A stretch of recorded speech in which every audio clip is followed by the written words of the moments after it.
श्री स्वामी समर्थ सर्वांना. बघा, प्रत्येकाचे घर प्रत्येकाला वाटत असतं की एकदम प्रसन्न राहावं, एकदम म्हणजे आनंदित वातावरण राहावं, घरातील सर्वजण खुश राहावे, सर्व कामे मार्गी लागावी आपली, असं प्रत्येकांना वाटत असतं.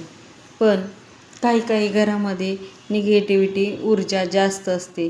त्याच्यामुळे आपल्याला म्हणजे खूप काही अडचणींना तोंड द्यावे लागते आणि त्याचा खूप आपल्या जीवनावर परिणाम पण होत असतो आणि आपल्याला तो त्रास पण सहन करावा लागत असतो. बघा, आणि आता ही निगेटिव्हिटी कशी ओळखायची आपल्याला घरात असेल तर म्हणजे कसं, सततचे भांडण होणे बघा घरात, किंवा सदस्यांचे तुमच्या घरातील म्हणजे कुणाच्याही घरातील लोकांचं म्हणजे आरोग्य चांगलं राहत नाही, सारखं आरोग्यामध्ये बिघाड होणं, किंवा असं भांडण तंटे होणं, किंवा कोणत्याही कामात यश न येणे, सारखे अडथळे येणार. आता प्रत्येक काम हे आपण अडथळा न येता पूर्ण करण्याचा प्रयत्न करतो, पण काही ना काही कोणत्या ना कोणत्या कामामध्ये अडथळा येणं, पुढं म्हणजे प्रगती न होणं किंवा पुढं जाऊ न शकणं असं होतं. बघा, लेकरांच्या अभ्यासावर परिणाम होतो किंवा त्यांच्या मानसिक विचारांवर परिणाम होतो, मानसिक त्रास होतो काही जणांना. मग आता हे टाळण्यासाठी आपल्याला काय करावं, म्हणजे घरातील नकारात्मकता ऊर्जा निघून पण जाईल आणि आपले सर्व कामे आपल्याला मार्गी पण लागतील. आता पहिल्यांदा बघा, आता सगळ्यांची लाईफस्टाईल बदललेली आहे. सगळेजण आहे ना, जे त्याच्या ह्याच्यानं म्हणजे हे करत असतात. आणि सगळ्यांनी पहिल्यांदा बघा एक नियम पाळला पाहिजे की घरात लवकर उठलं पाहिजे. सूर्योदय होण्याच्या अगोदर आपल्या म्हणजे आंघोळ झाली पाहिजे आणि घर एकदम टापटीप राहिलं पाहिजे. सूर्य उगवायच्या अगोदर आपल्याला घरात म्हणजे प्रसन्न वातावरण निर्माण होण्यास मदत होते. बघा, याच्याने आता काय सगळेच लेट उठतात, त्याच्यामुळं त्याचे शेवटी सगळं विचार हे. पण शक्यतो तुम्ही सूर्योदयाच्या अगोदर लवकर उठा. लवकर उठून आपलं मुख्य दरवाजा स्वच्छ ठेवायचा नेहमी त्याला एक आंब्याच्या पानाचं तोरण बांधा, किंवा एकदम असं कवड्याचं तोरण बांधा. कवड्याचं तोरण बांधल्यावर सुद्धा घरात नकारात्मकता ऊर्जा दूर होण्यास मदत होते. आणि उंबऱ्याचं पूजन करत जावा दररोज. आणि नंतर अंगण स्वच्छ ठेवायचं, मुख्य दरवाजा हा नेहमी स्वच्छ ठेवायचा. बघा, त्याच्यामुळं घरात सकारात्मकता ऊर्जा येण्यास मदत होते. आता आपण घरातील बघू. घरातील आता प्रत्येक घरात देवपूजा ही होतच असते, पण आहे ना, घाई गडबडीत म्हणा किंवा जॉबला जाण्यासाठी देवपूजा ही होत नाही दररोजच्या दररोज, किंवा जॉबमुळं होत नाही करणं. तरी पण तुम्ही दररोज सूर्योदयाच्या अगोदर देवपूजा करण्याचा प्रयत्न करा तुम्ही घरामध्ये. आणि कापूर जाळायचं. मंगळवार आणि शनिवार लवंगा टाकून कापूर जाळायचा. धूप सगळ्या घरात फिरवायचा. त्याच्यानं पण नकारात्मकता ऊर्जा दूर होते. आणि पूजा झाल्यानंतर श्री स्वामी समर्थाचा जप करा, किंवा तारक मंत्र म्हणा, किंवा सगळ्यात प्रभावी असं गायत्री मंत्र म्हणा तुम्ही. गायत्री मंत्राने घरातील निगेटिव्हिटी दूर निघून जाते. दत्त महाराजांचे स्तोत्र वाचा. बघा, यापैकी तुम्हाला जे काही जमत असेल तुम्ही काम मोबाईलवर लावायचं आणि आपली कामं करत राहायचं. असं जरी केलं तरी चालतं. आता ज्यांचं बिझी शेड्यूल असतं किंवा ज्यांना वेळ नाही त्यांनी असं पण केलं तरी चालू शकतं. बघा, आणि पहिल्यांदा बघा, घर स्वच्छ ठेवलं पाहिजे, टापटीप ठेवलं पाहिजे.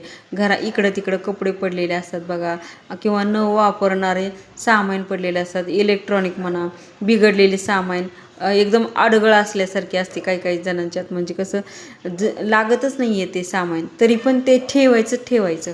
असं करू नका. जे लागते ना तेच ठेवा. जे नाही लागत ना ते बाहेर फेकून द्या पहिल्यांदा. त्याच्यात जास्त निगेटिव्हिटी ऊर्जा असते बघा. त्याच्यामुळं जेवढं होईल तेवढं तुम्ही जेवढं वापरत आहे ना तेवढंच सामान ठेवा. बाकीचं सगळं नाही ना लागत फेकून द्या. कपडे नाही लागत फेकून द्या, वापरत नाहीत तर. असला म्हणजे आवश्यक असलेल्याच वस्तू ठेवा. जी आपण वापरत नाही ना त्या वस्तू तुम्ही फेकून दिल्या तरी चालतील. बघा, मोडक्या तोडक्या वस्तू शक्यतो घरामध्ये ठेवू नका. आणि नंतर आपल्याला बघा एक म्हणजे आपलं किचन स्वच्छ ठेवायचं आहे. आणि नंतर ना म्हणजे किचनमध्ये शक्यतो आपण चप्पल वापरू नका, कारण की घरात आता आजकाल कमी जागेमुळं देवघर म्हणजे किचनमध्येच असतं आणि आपण सतत चप्पल घालून इकडं तिकडं फिरत असतो. त्याच्यामुळे पण आहे ना नकारात्मकता ऊर्जा निर्माण होत असते. त्यामुळं जिथं आपलं आता देवघर किचनमध्ये नसेल तर चालतं, पण किचनमध्येच आता सहसा देवघरं असतात. त्याच्यामुळं देवघराच्या आसपास तुम्ही चप्पल घालून फिरू नका. आणि शक्यतो आपलं किचन ओटा ते स्वच्छ ठेवायचा, घर स्वच्छ ठेवण्याचा प्रयत्न करायचा. आपल्या मुख्य दरवाजाच्या समोर तुळस ही नक्की म्हणजे आवश्यक आहे, पाहिजे म्हणजे पाहिजेच तुळस.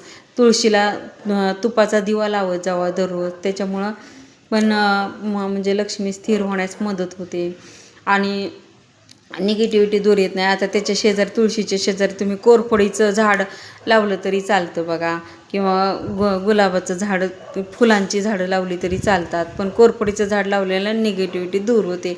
आपल्याला दररोज म्हणजे दररोज उंबऱ्याचं पूजन करायचं आहे आणि त्याच्या दिवा लावायचा आहे का. आणि आपल्या घराची दररोज दृष्ट काढत जावा. म्हणजे कसं, आता आपण उंबरा स्वच्छ केला, उंबऱ्याचं पूजन केलं आणि नंतर आपण दिवा लावायचा. दिवा लावल्यानंतर कापूर घ्यायचा, कापुराने आणि दिव्याने असं ओवाळायचं दरवाजाला पूर्ण. त्याला दृष्ट काढणे असे म्हणतात बघा. आणि लवंग टाकून शनिवारी आणि मंगळवारी लवंग टाकूनसुद्धा तुम्ही हे करू शकता. त्याच्यामुळे घरातील नकारात्मक ऊर्जा निघून जाते बघा. आणि आता मुख्य म्हणजे का नाही, आता हे बोलायला नको, पण बाथरूम आणि संडास स्वच्छ ठेवायचं, एकदम स्वच्छ ठेवायचं. त्याच्यात पण भरपूर निगेटिव्हिटी ऊर्जा असते. त्याच्यामुळं एकदम स्वच्छ ठेवायचं. आणि त्याच्यात का नाही, मिठाचे एका काचेच्या ह्याच्या वाटीमध्ये मीठ ठेवायचं. त्याच्यामुळे पण निगेटिव्हिटी दूर होऊन जाते बघा. आणि आपल्या घरातील वातावरण एकदम प्रसन्न ठेवण्याचा प्रयत्न करा. सकाळ सकाळ देवपूजा करायची, घंटी वाजवा, आरती करा, मंत्र चालू असू द्या. त्याच्याने आपल्या घरातील एकदम प्रसन्नतेचं वातावरण निर्माण होतं आणि देवांची पण कृपा होते आपल्यावर आणि आपली कामं सरळ मार्गी लागू लागतात बघा. आणि नंतर आपण बघा हे करायचं आहे, आपल्या घरातील जेवढ्या पण खिडक्या असतील, दरवाजे असतील ते स्वच्छ ठेवायचे आहेत आणि एकदम असे उघड्या ठेवायचे आहेत. मोकळं वातावरण असायला, हवा येणे जाणे झालं पाहिजे आणि सूर्याचा प्रकाश मिळाला तर चांगलंच. आजकाल आता कुठं कोणाच्या घरात मिळतं सूर्यप्रकाश, नाही तर कोणाच्या घरात नाही मिळत. त्याच्यामुळं काही टेन्शन नाही सोडा. पण आहे ना, शक्यतो खिडक्या ते उघड्या ठेवा. त्याच्याने हवा ये जा करत असते, सकारात्मकता ऊर्जा निर्माण होते याच्याने पण.